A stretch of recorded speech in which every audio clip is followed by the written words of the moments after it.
26 units in just about 2 years. And oh, by the way, they own most of them. Nadja and Justin are a true power couple, and they're taking the STR world by storm. We're going to listen to them right now here on the Fearless Investor Podcast.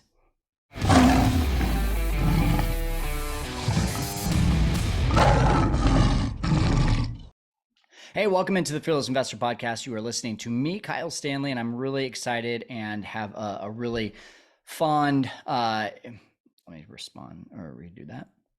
Hey, welcome into the Fearless Investor Podcast. You're listening to me, Kyle Stanley, and I'm very fond of the two that are going to be on this podcast today, Nadja and Justin out of Missouri, and they own most of their 26 units, which is really that much more impressive because they just started this business only a couple of years ago, and neither of them had a real estate background. Neither of them, in fact, had any sort of idea of owning a business. And in fact, you'll hear from Nadja being an immigrant, part of an immigrant family, very much against debt. And so there was so many mindsets that were there as potential blockers that they had to break down in order to reach the success that they have in such a short amount of time. And they'll talk to you about how they've done that. They'll talk to you about exactly where their business is going and how they're growing it so quickly. But when I met Nadja and Justin, they were at right around 8, 9, 10 units, I think.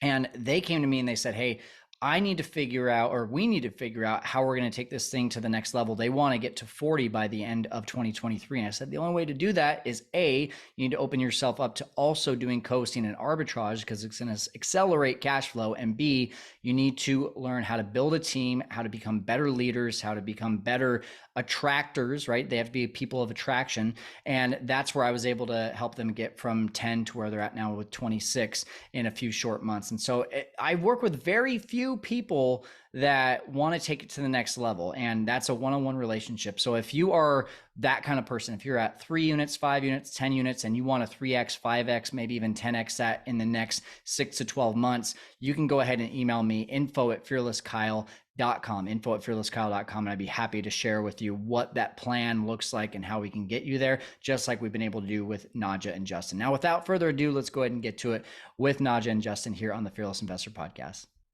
Hey guys, welcome into the Fearless Investor Podcast. You are listening to me, Kyle Stanley, and we've got Justin and Nadja on the show today. Really excited because Justin and Nadja have been students of mine for a while now, and I've just seen massive growth in their business and the way that they're doing business. And this is a power couple that definitely deserves the attention and deserves to be heard. And their story is a really great one. So Nadja, Justin, thanks for jumping on. Excited to see you guys. Yeah. Appreciate the intro. Yeah, absolutely. So, okay. As always, craziest short-term rental story. What do you got for us? I know you guys have hosted a lot of guests out there in Missouri. Okay. So I guess I'll start with the inquiry and how it went. And then I'll let Nadja finish off how it ended. So we had an inquiry on Facebook, or I'm sorry, not Facebook, on Airbnb. And I ended up sending our phone number because they were interested in shooting a movie. Okay. So, yeah, I was like, great. They want to stay for 7 days. This looks like a good booking. Let's take them off Airbnb so we can do direct booking with them, make a little bit more money. They save money, etc. And also we get a movie shot. So we took that booking, met him at the property. He brought his, I guess, like the film director of photography. Something like that. Yeah. And we found out it was going to be one of those like indie horror slasher films. And I was like, okay, I'm not the most excited about this, but he was very adamant about, our reputation is very important to us. We're out of St. Louis, so we're a small, we're a small outfit, and we really want to, make sure we leave your place in good condition. So I was like, okay, great. We'll put all the furniture back. We won't make a mess. Perfect. Yeah. I was like, so what about like blood and all that? And he's like, well, yeah, no, that shouldn't be an issue. We'll clean up after that. We'll put stuff down. And so can't see how this would go wrong. He totally sold it. And I'm like, cool, let's be $1,000 security deposit and we'll call it good. So we didn't have a contract or anything that we did. We just did direct booking. Okay. So afterwards, I guess I'll let Nadja finish what we walked into. He was the director of the film. He really should have been an actor because he's really good at selling us on this. So they they leave, our cleaner comes in, and I think we get like a million photos and like panic texts. And she's like, all the furniture is moved to different rooms. And this isn't like easy for one, cleaner to move. She's like, also, there's blood everywhere, like stains upon stains on the wall, on the ceiling, like on the floor. Our dining room carpet looked like a slasher movie was filmed there. Like the towels that are nice white fluffy towels have pink stains all over them. It was bad. I think she had to call him back up. Her and her sister stayed cleaning there from like 7 o'clock at night to like 2 or 3 in the morning. It was like 3 or 4 in the morning. It was like, yeah. And then we did the walkthrough with them the next day, and there's still like blood in between like the floorboards, like just on the ceilings, which we can't reach because they're like 15-foot ceilings or something. And then recently we had a guest stay, and this was like last week, she called Justin and she was like, hey, I just want to tell you there's this stain on this wall, like up by the ceiling. She's like, my husband and I were debating about it. He's like, I think it's blood. And she's like, there's no way it's blood. It's probably just walking because we're in wine country. It's just movie blood. Yeah, she's like, I just want to let you know it wasn't us, but I just want to make you aware you have a stain there. And Justin was like, oh, it was blood. Yeah. Fake blood, but like it was blood. Yeah. I was like, funny story. It's actually blood. Yeah. And she's like, oh my gosh. I was like, yeah, we had a movie filmed in our home. And this is our Lux property too. Like this is our nicest property that we have. 5-bed, 4-bath. And then okay, I get the blood. I was like gonna expect blood, but then they have a bunch of sand that they put in the garage, and I was most annoyed about that because it's like I was most annoyed about the blood. Oh, yeah, because it was like, I would say, let's see, living room, dining room, the downstairs rooms, there was just blood everywhere that didn't so we've got blood in the rooms and a beach in the garage. That makes sense. Okay. Yes. Jeremy comments saying, came in mid-story, and I can already tell this one's going to be a bad ending. So they never bothered asking for their security deposit back. Never followed up with anything. I think they just left in the middle of the night. They parked like 16 cars on the lawn, like drove through the lawn, and we were just like, and of course this was going to be the day that our outdoor camera battery died. Oh yeah. So we couldn't even see any of that. We couldn't see anything, of course. Yeah. Well, one common thing about this story in every horror movie is that it has a bad ending. So there's also a big red on our front lawn, like a giant red stain on the lawn. Oh my gosh. So it looks like actual murder happened there. Yeah. Wow. Well, hey, that's a great way to get this thing started. Let's do some slashers to now transition into how you guys are killing it in the Airbnb space. So let's first of all back up a little bit here, because you both have very different and very cool stories. And so I just want to, first of all, like, how did Justin and Nadja become, and was it already like, hey, we're doing short-term rentals from the start, or just kind of give us like the backstory on what your guys' story is? Okay. So we actually went to grade school together. We had 4th grade together. Yep. Nice. Each other's 4th grade crush. I ended up moving away, and town 45 minutes away. So we reconnected, started dating, and I was at Boeing at the time. I was very much into dividend investing and all about passive income. And then, Nadja was, I was the opposite. I was not into investing. I was into saving. So I come from a immigrant background, moved here when I was like 6.5 with my family. And like, from where? From Bosnia. Nice. So moved from Bosnia to Germany, lived in Germany for 5 years, then here to the US. And my family is very much like, no debt. Like my parents paid off their house, their cars. They don't have any credit card debt. Like me and my sisters don't have any student loans or anything like that. Dave Ramsey's top students. Yeah, we didn't know who Dave Ramsey was. So we were just like, that's just the immigrant mindset. Like, you come here for safety and security. You don't come here to try and risk a bunch of stuff, even though it's very risky moving, halfway across the world. So I had a bunch of money saved up, and I told Justin, like, I don't know how long we were dating. Like, well, Yeah. So Yeah. we had been dating, and then I was at Boeing. For me, I was really bad with money. I was, I got on at Boeing when I was in my early 20s. I was like, oh, I'm making good money. Let me buy this house, my dream house, and then let me get this nice truck. So I was paycheck to paycheck, and I was not enjoying that life. So I like to use the term Dave Ramsey born, bigger pockets raised. There you go. So yeah, funny you brought up Dave Ramsey earlier. But so Nadja had been talking about putting like a huge down payment, like a 50% down payment on a house, and getting a roommate, and keeping it as a rental eventually. And I had a friend of mine at work, and he had mentioned, his mom had a trailer park that's 35 units, it's paid off. He was just talking about how much of a cash cow it was, and I was totally not into real estate at all. And he thought. Well, he put me on to Bigger Pockets. Yeah, he thought having rent. When I told him like my rental idea, he's like, "That's the worst idea I've ever heard. We can't do that." Like, he's like, "You're gonna your house." The same thing everyone says. Your house is gonna get trashed. You're gonna have terrible tenants. Like, him and his friends, whatever houses they or apartments they stayed in, like, obviously men in their early 20s did not take care of stuff very well. And I was like, well, I would never rent to you guys. I would never do that. Like, I would do people like me. And he's like, oh.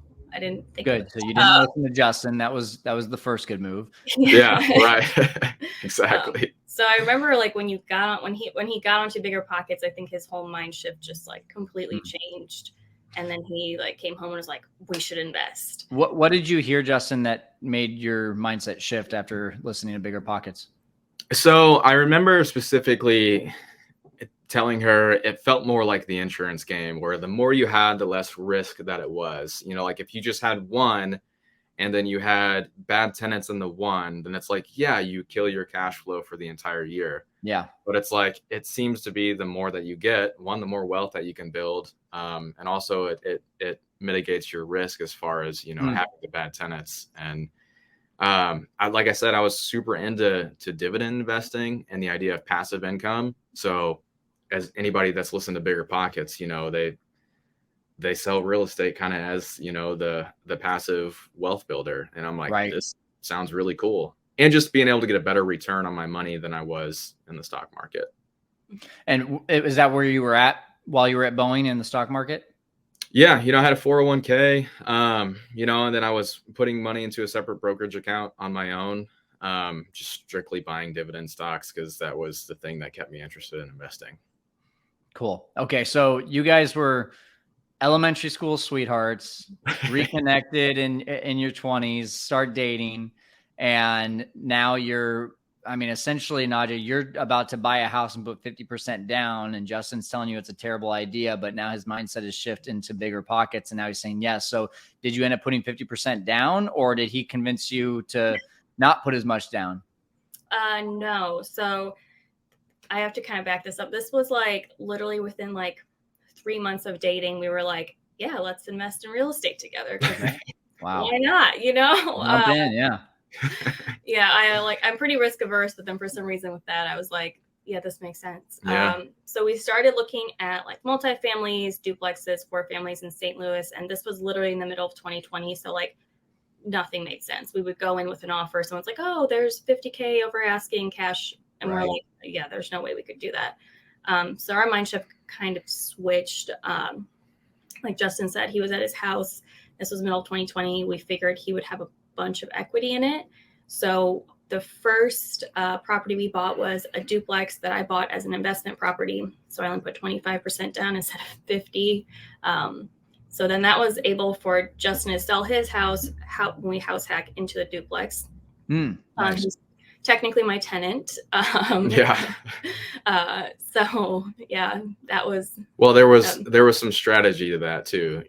We knew that in order to use an FHA down the road, she had to buy an investment property first. Okay. So, yeah, I didn't want to use my FHA on a smaller property like a duplex. So the first one I did was an investment property in this duplex that Justin house hacked. And then we had a great, the only great tenant, long-term tenant we ever inherited. She was here at this duplex. So we miss her, Elizabeth. We love you if you're out there. Please come back. But We moved into that, renovated the downstairs. Justin sold his house, had like, I don't know, like you earn like what, 50%? Like double, Yeah, whatever you bought pretty it for, much pretty much doubled. doubled. Yeah, Nice. So, and he didn't have any capital gains on it since he had lived there for more than 2 years. So we used that money and then combined it with the rest of the money I had, and we just rolled it into our future purchases from there on. Mm-hmm.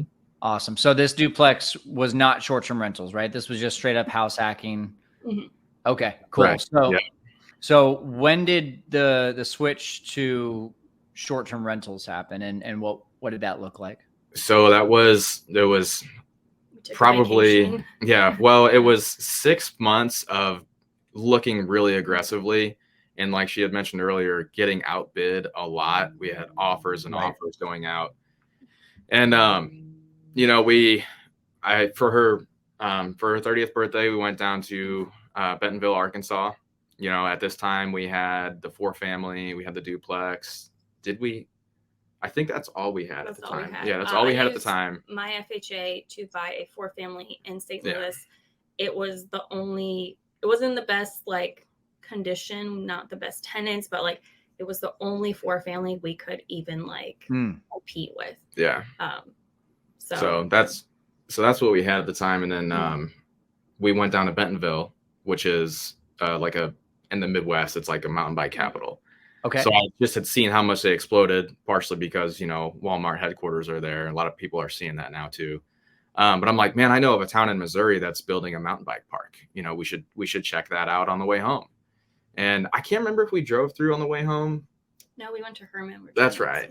Oh yeah, we were looking at another one that could be a potential short-term rental in another wine country. But no, we got home, and so I had started paying attention to that little town in Missouri. Okay. And I found a house that had been sitting on the market for $86,000 was its list price, and I'm like, it's been sitting for 3 months. Yeah. Wow. Unheard of in 2020. Yeah. And so, well, that was early 2021. Oh yeah. So it had just gotten even crazier. So we checked it out, and I'm like, you know what? Let's go look at this. Can you still see us? Sorry. Yeah. I got a phone call. So we went and checked it out, and you know, I'm like, okay, the mountain bike park is going to help. And then we put in an offer. We got it under contract. I think we offered like 82,000. He countered at 83. So we ended up purchasing it at 83,000. That's crazy. Yeah. So it worked out. 3-bed, 1 bath. Yeah. And what would a property like that usually be going for? Is that a typical purchase price in that area? Not in St. Louis. No. So this is a small town that, I mean, he's lived here his whole life. I've lived here since I was 6. I have never heard of this town in Missouri, ever. Okay. But we have heard of the surrounding state parks. I've been to a few of the surrounding state parks. I just have never thought to like stay in this town, you know?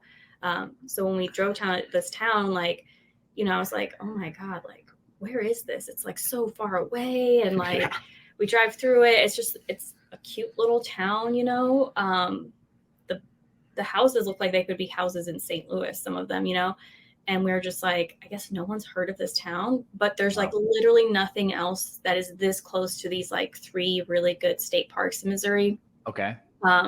So again, for some reason, Justin's really good at convincing me to do stuff. And I was like, okay, why not? Like, let's just do it. I mean, it's $83,000. Like that seems so cheap, you know, compared to everything else. I still looked at that as like, this is before I really knew how to analyze markets. Sure. And I looked at that as like, okay, worst case scenario, we rent it 5 times a month. And I'm like, and that is horrible. We're doing something wrong if that happens. Yeah. We're still making like a 10% return on our money. Okay. So I'm like, that's good.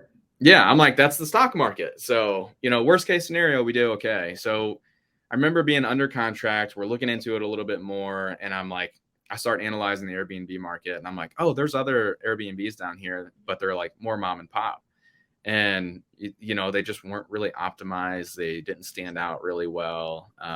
You know, like they had like old school grandma quilts on the beds, Yeah. like just looked Gotcha. outdated. And like literally at the time, we had no clue how to analyze Airbnbs, nothing. Like we like to jump in head first, build a parachute as we're jumping in. That's how I do it, at least. Oh, yeah. That's Justin to a T right there. We'll figure it out. Yeah. Okay, so all these Airbnbs in the area look like literally people were probably just moving out and listing it on Airbnb, but you guys had this hunch because it was in the middle of all these state parks. But you were saying once you got into the data, like what was the best case scenario? You said worst case was 10%. What was the best case scenario when you were actually analyzing Our it? best case, I can't remember what I ran, but I remember putting together 3 different, like a worst case, most likely case, and a best case. And I think we came out to our best case, which now that we've had a full year, I want to say our total startup cost between down payments, very light renovation, painting, and furnishing was about 40. Let me jump back. The day that I closed on the first house, Okay. I saw there was a house right next door for sale. So we went and checked that out, and I put that under contract too. Nice.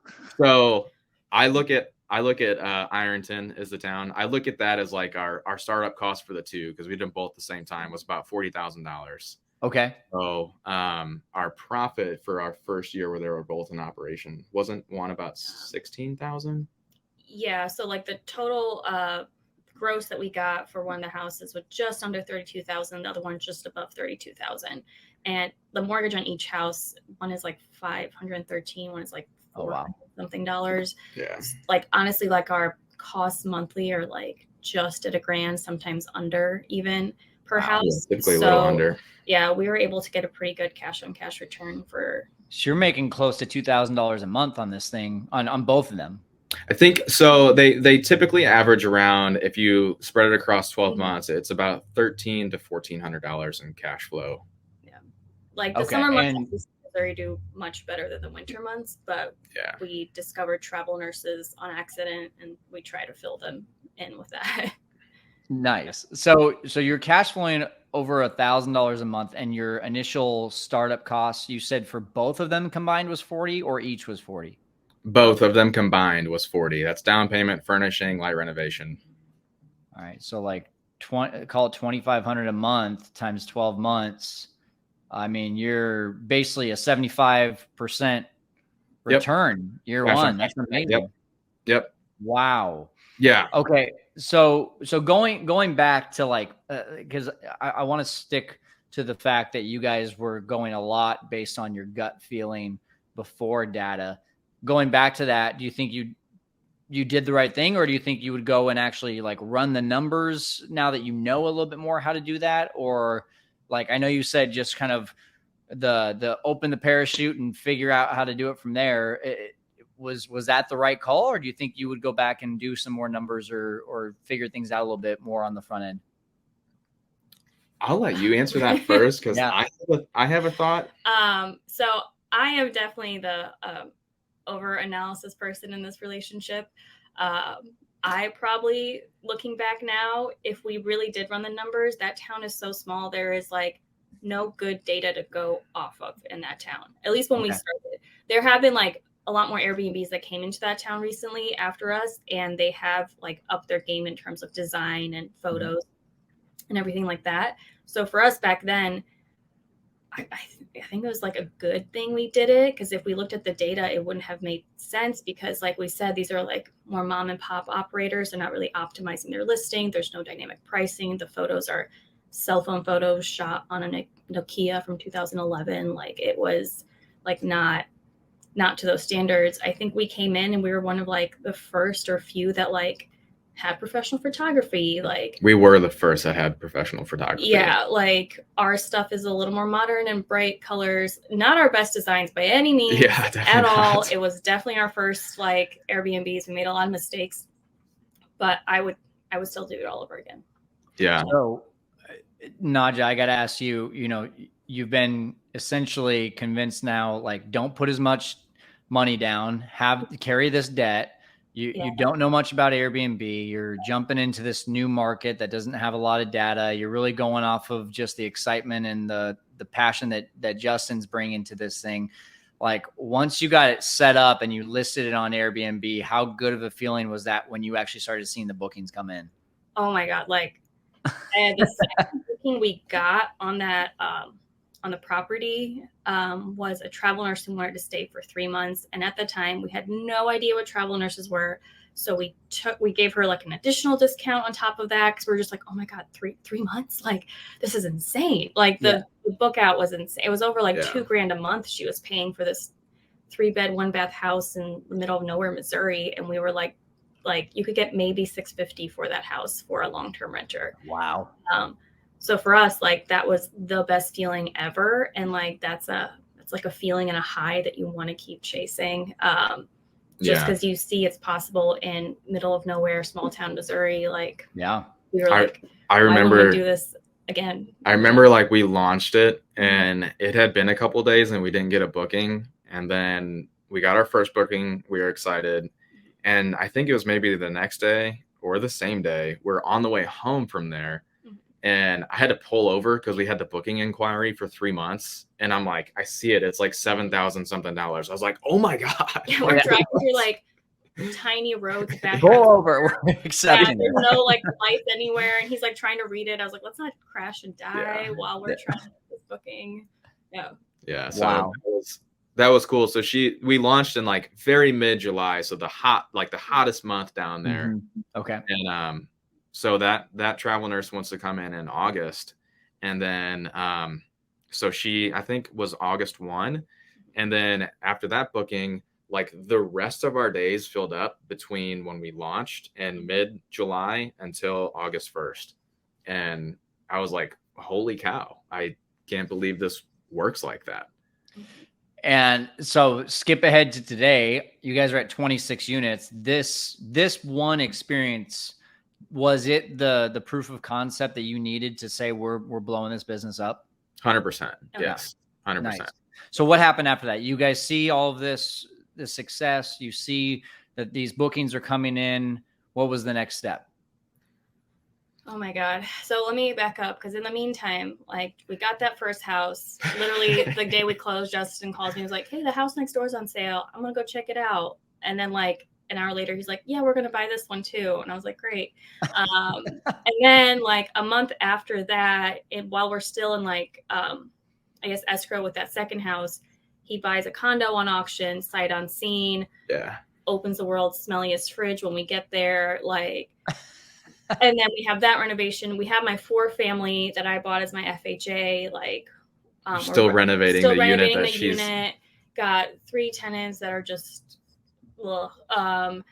so in the meantime, like they're also moving out. We got to renovate that. So we've got like so much stuff on our plate. We had like 4 or 5 renovations going on as newbie investors. So we were basically cleaning up the messes that I was creating. Yeah. Meanwhile, having 2 full-time jobs as well. Yeah. And 2 kids. So. Yeah. And 2 kids. Yeah. And 2 kids. There you go. So it was tough. It was a crazy, 2021 was wild. But it was a really good experience. And so with the 4-family, we had some tenants move out, and I was like, I feel like we should just try it with these too. It's kind of the same thing. We hadn't really like taken any classes, we didn't learn how to analyze any markets or anything like that. I'm like, okay, what can we get if we put a tenant in there? I'm like, okay, we get $700, Yeah, but we have to put in like 20 to 30 worth of renovation, because these units were not updated since I don't know, God knows when. Yeah. So we renovated, and kind of the same thing happened. We from our first Airbnb that travel nurse had told us about Furnish Finder. So we listed on Furnish Finder. I think we started at like $1,600, and then slowly kept filling those. So 1,600, 1,700. And we feel like the sweet spot that we found out for St. Louis is more like 1,800. So those units there are single, not even bedroom. They're shotgun style, old school style, like brick building in St. Louis. Yeah, basically like a studio. Yeah. But like we did them up really nice. There's lots of comfy, like feel coziness in there. I always see all the amenities a travel nurse may need. So honestly, those have just filled up consistently, the 3 units that we have there, with just travel nurse after travel nurse. We fill in the gaps for like 2 to 3 weeks, sometimes with Airbnb stuff. We have 1 long-term tenant left in there.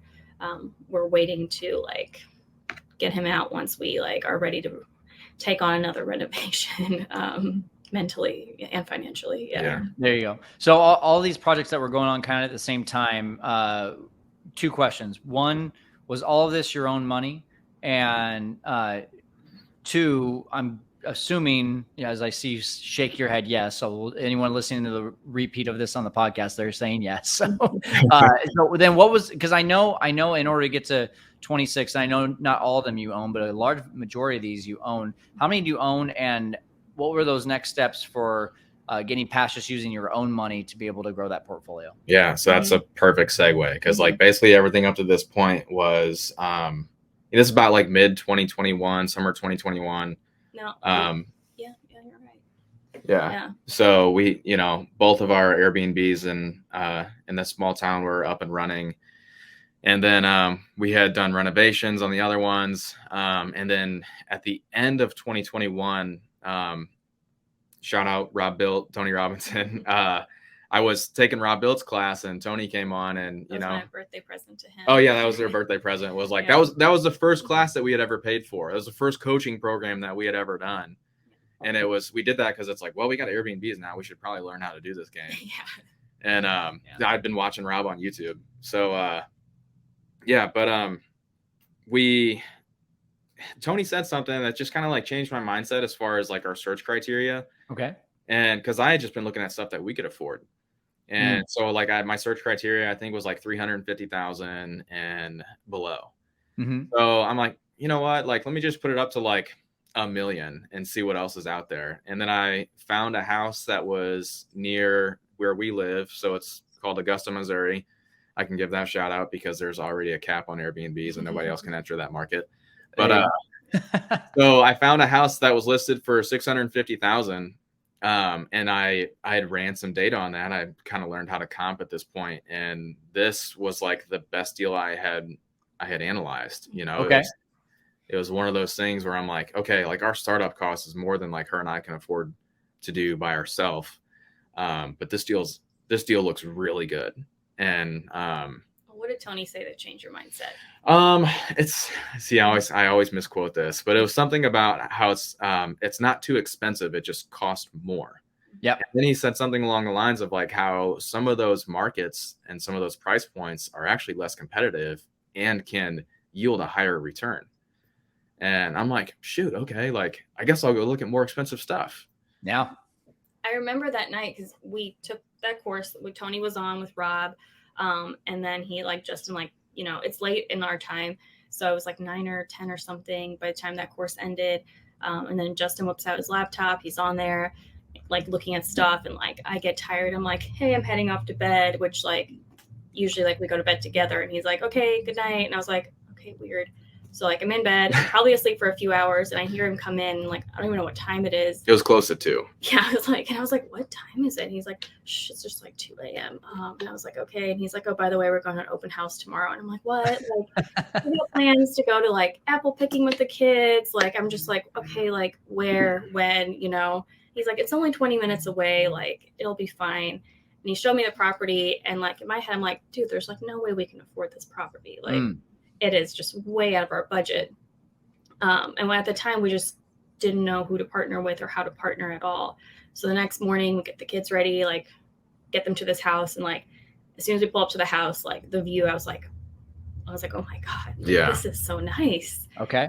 As soon as we pulled up, I knew it. I was like, yeah, I want this. I'm going to figure out how to make it happen. And like, we walked the house, like it needed, it was really well taken care of. It just needed a few paint touch-ups and like little updates.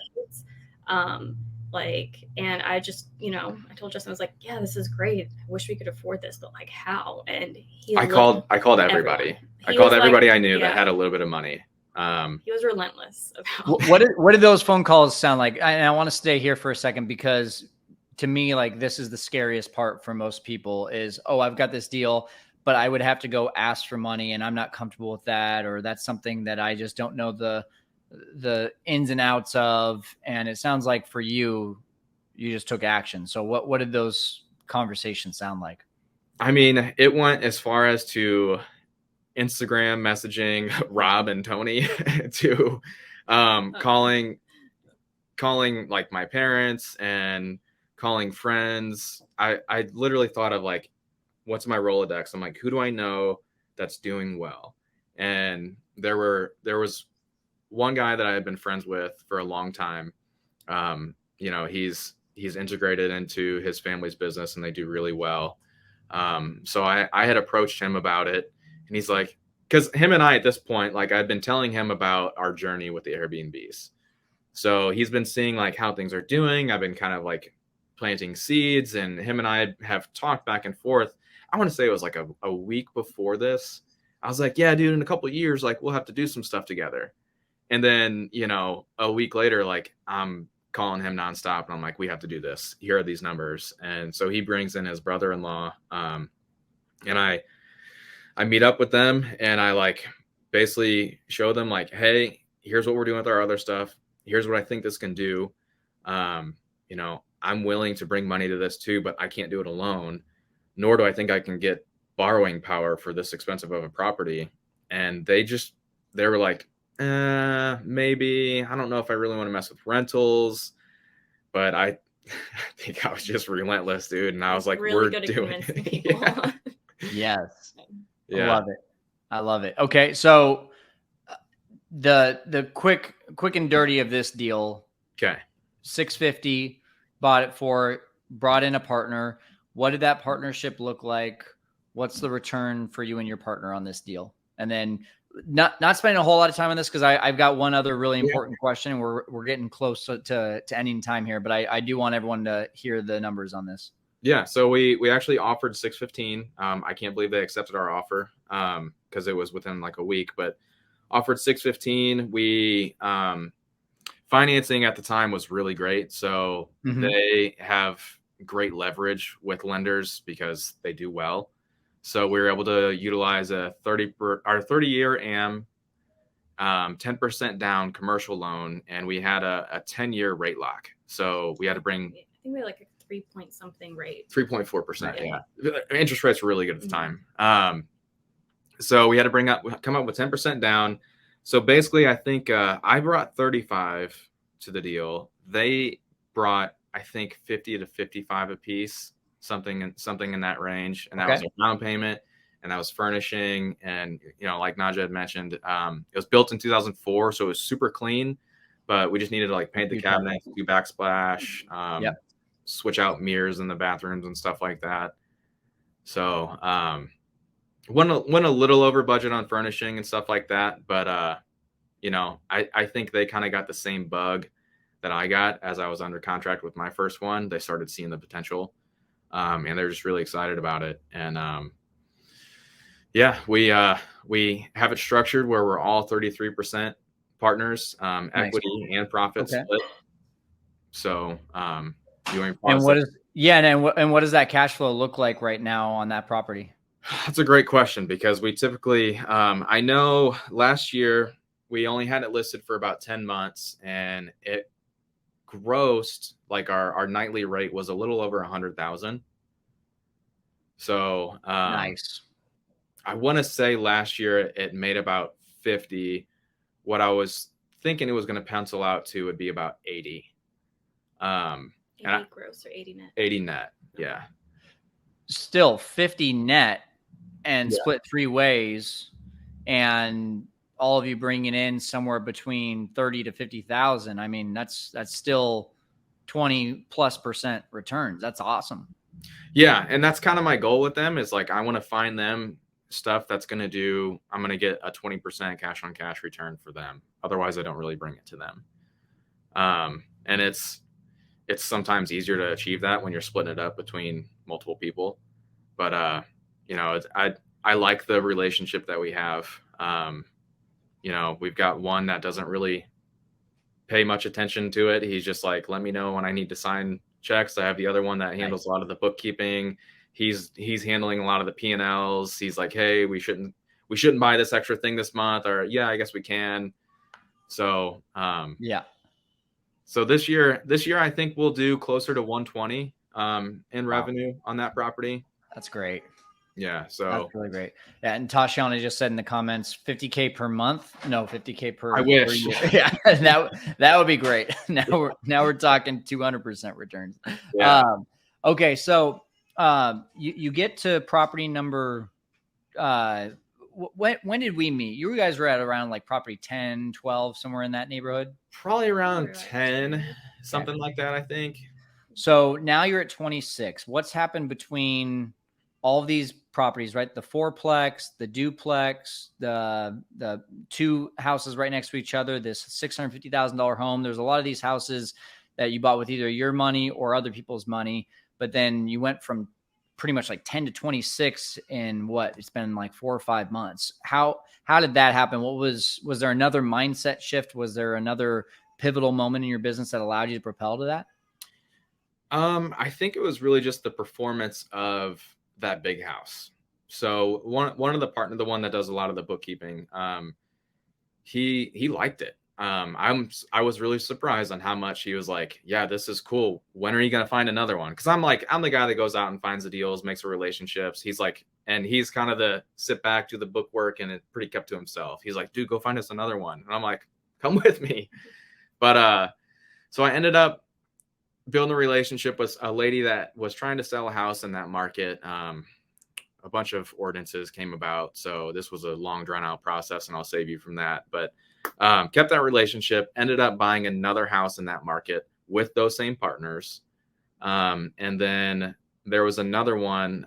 There's a friend of mine that has like 24 arbitrage units. And the reason I'm telling the story, because I think, giving value to people can, be good karma. And he's like, hey, dude, I've never bought before. Can you come with me to look at some properties in St. Louis? I'm looking at some multifamily. He's like, I arbitrage luxury stuff. I don't know what I'm looking at. And I'm like, cool, let's do it. So I went and looked at a couple of properties with them. The same day, I told one of my agents, I said, hey, this 12 units back on market. I just kind of want to check it out. I just want to walk through it with no intention. Walked it with my buddy as well. We just kind of looked at stuff. I pointed stuff out to him that I've learned now through renovating properties. Penciled it out. And after we left, because I was looking at it like, whatever, I'm not going to buy this. Penciled it out after we left, and I was like, oh, this is another really good one. Yeah, we knew from our former family how well 1-bedroom units can do in St. Louis in terms of travel nurses. And this was a much better location. This was literally like 5 minutes away from a major hospital / university in our area, and like next to a bunch of like a nice park and some restaurants. And it has designated parking in the back, which is unheard of for St. Louis City. So we were like, it's a no-brainer. Yeah. And I guess the other thing to add on to that, so that was just with those partners. Right. And our introduction with you, we've since taken on 3 co-host units, and then we started arbitraging another 2 units. So all of those that I'm talking about happened in March. I think March we added like 15 doors or something like that. Wow. Yeah. So I guess, you've found this niche, right? And you've got the 2 partners that are pretty much just like going to help you build this portfolio, but you are still jumping into the coasting and arbitrage model. What was the appeal for you on that? So, I think the relationship with my partners, that's like a long-term wealth play, and they don't really want to take they would. If I was like, hey, I want to take distributions, they would. But I think the goal for all of us is like, let's get a lot of property together long-term. So, I left Boeing in August of last year. So that totally cut out my income, and, it'd be nice to just have quicker cash flow. So that's where, the introduction to you, the co-hosting and the arbitrage kind of came into play. It was like, hey, this can be active income for us. Yeah. So I'm hearing like 3 pivotal moments in your business, right? Like, first of all, before you ever decided to do short-term rentals, you were kind of needing that mindset shift, really both of you, right? Needing that mindset shift of investing. And so bigger pockets, you started listening to that. You started diving into the data that helped you to be able to get into real estate investing. And then you got into short-term rentals, and you were really kind of stuck in this, like, well, I need to buy under 350,000. But then you educated yourself by getting around people like Tony and Rob and said, well, I can go raise the money. And then you got introduced to me, and you were like, well, wait, just a second. Like, yes, the long-term wealth is nice, but I also need the cash now. how do I build this, business without other people's money, other people's properties, with other people's properties, and without having to use your money or other people's money. And so I see like these three big moments in your life, and really the key there was just hearing other people's side of things so that you could kind of expand your mind. Is that about right? Yeah, pretty much. Yeah. How simple, right? Like just like there's no like magic key or magic pill that you guys took to start finding success. You just got around some people with different ideas to help you see it from a different perspective. That's pretty awesome. And to expand on that too, I don't want to sell you short, because we were in a space where it was like this was turning into, it felt like we were putting out fires. So we went to the Thanks for Visiting conference, and that's where we heard you speak. And you spoke on leadership and team building and just a lot more higher level business terms that I was familiar with from a previous business coach that we have worked with. And I'm like, I want to talk to that dude. Like that dude is going to show us how to operate this efficiently and build a team. And, that's, it's okay to treat it like a hobby. I think when you get anywhere between like 5 and 10 properties, but after that, you have to start systematizing and really kind of turn this into a business. Yeah. So, and I know we're kind of over time here, but I think that's an important place, and I don't want to end it right there. What is the difference between where your business looked from a team and operations perspective before you met me, and now what does it look like today? Before, everything was just kind of, we had guesting and all that stuff, but now you've introduced us to SOPs and we're starting to fill that out. We're working more on not just hiring cleaners, clean companies, but hiring internally. Next step, now is VAs. I think we view like our business a lot differently, like running it as a business, treating people, not just as like contractors and stuff, but like as part of the team, helping the business grow, like seeing what their goals are too, like, could help us in our business, and, just incentivizing them and stuff. So that's been super helpful, and seeing ourselves as like leaders, rather than just us two every day, like just fires and running a business. That's been a big mind shift change for us. Well, super proud of what you guys have been able to do. And, at 26 units now, Justin, you've been able to quit your job. Nadja, I know, working towards maybe one day doing that, but what is next for you guys in your business? What are some goals that you're going after right now? I really like the multifamily that we're doing. I'd like to do another one like that. I really don't want to make acquisitions with single family homes anymore, unless it's like a large luxury home that's going to yield at least like 100,000 in gross revenue or more. So the multifamily space helps us get there. Do a development, because I have a relationship with a home builder that also really wants to do like a unique like village kind of development. Oh, cool. And also expand in the co-host and arbitrage space, because that's a really good foundation to have to support the rest of the overall goal. I think at one point, and I think I remember this because I saw Nadja's face just going to pure fear. Didn't you say 40 by the end of this year? Oh yeah, I think we'll get there. Yeah. I don't want to say fear. It was a like deer in the headlights look of like, wait, what? 40? Yeah.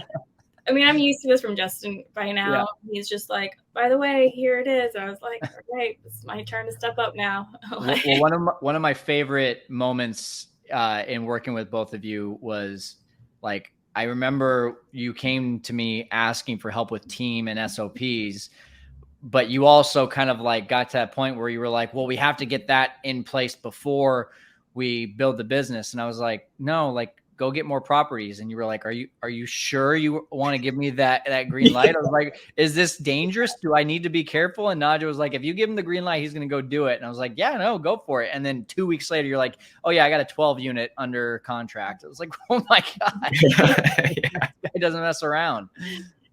Yeah. Nice being let out of the cage. Yeah, exactly. There you go. Good stuff, guys. All right, we're going to go ahead and wrap it up here on the Fearless Investor Podcast. Thank you guys so much. But really quick, how can people connect with you? So I think I'm most active on Instagram. My Instagram handle is at JP229. And our business Instagram handle is JPNC_REI. But either way, if you message us on those, like he's definitely more active on social media and stuff. I'm just doing a lot of the background processes in the business, so I don't get to. She's just a little shy girl. Yeah.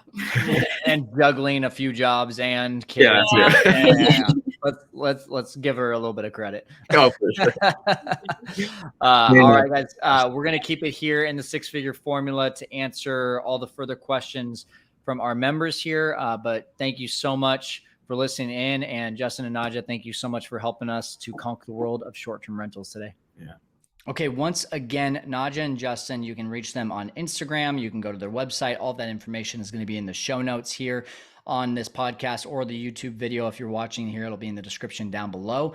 And I just encourage you, try to do the same things that Nadja is doing and Justin are doing. Take the same path. If you can do it with other people, that's great. If you've got a spouse, that's even better. But if you have to go at this alone, guys, I did this alone. Like and when I say alone, I mean, I didn't have a business partner. I have a huge team, and that's exactly where you need to go. If you're going to go far, right, you have to do it with other people. It doesn't have to be business partners. It just has to be a team. You have to build that team. You have to build yourself as a great leader in order to attract those teammates. And so if you want to do that, once again, I work with very few students one-on-one to get them from where they're at now, usually around 3 to 10 units, to where they want to go at 15, 20, 30, 40, 50, maybe even 100 units. I work with very few on that. So if you have interest in that, just go ahead and email me, info@fearlesskyle.com. That's going to do it here today on the Fearless Investor Podcast. We're helping you to conquer the world of short-term rentals. We'll see you next time.